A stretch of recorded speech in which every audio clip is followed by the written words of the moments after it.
So, where does religious authority in Islam actually come from? It's a huge question. But today, we're going to do something a little different. Instead of looking at centuries of tradition, we're going straight to the source to investigate what the Quran itself has to say. Okay, let's just dive right in.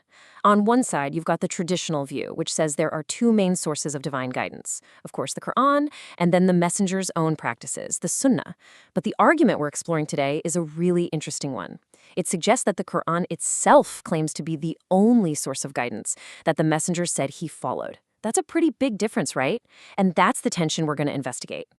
So this just begs the question, doesn't it?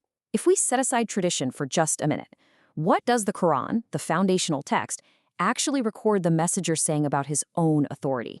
That's the core question for our explainer today. Now, here's what's so fascinating. The biggest clue we have isn't buried in some obscure verse. It's a critical phrase that shows up not once, not twice, but 3 different times. And in a text like the Quran, that kind of repetition, well, it's like a huge flashing neon sign telling us, hey, pay attention to this.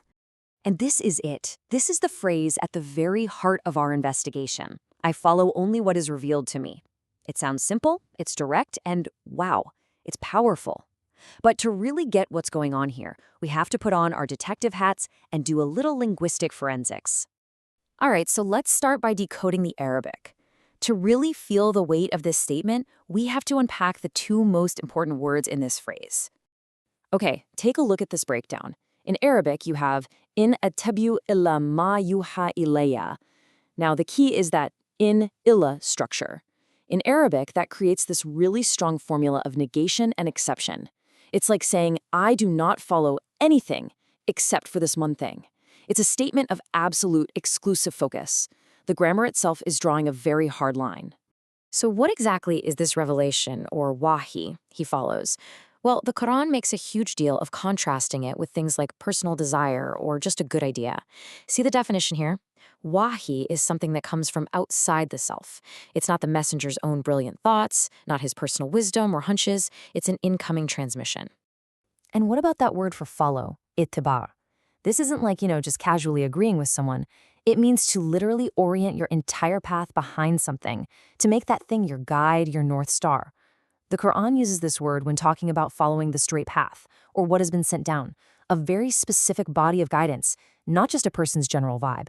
So the statement really means, I make only the external revelation my one and only guide. Okay, so we've looked at the words themselves, but words without context can be tricky. Now we've got to look at the 3 specific situations where the messenger is recorded saying this, because each time it's used to draw a clear line in the sand. All right, here are our 3 case studies. The exact verses we're going to zero in on.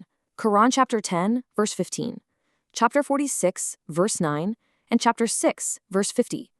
Let's see what was actually happening when he made this declaration. So, first up, what's the scene?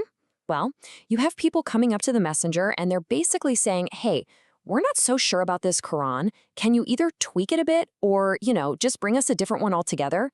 I mean, talk about a direct challenge to the text.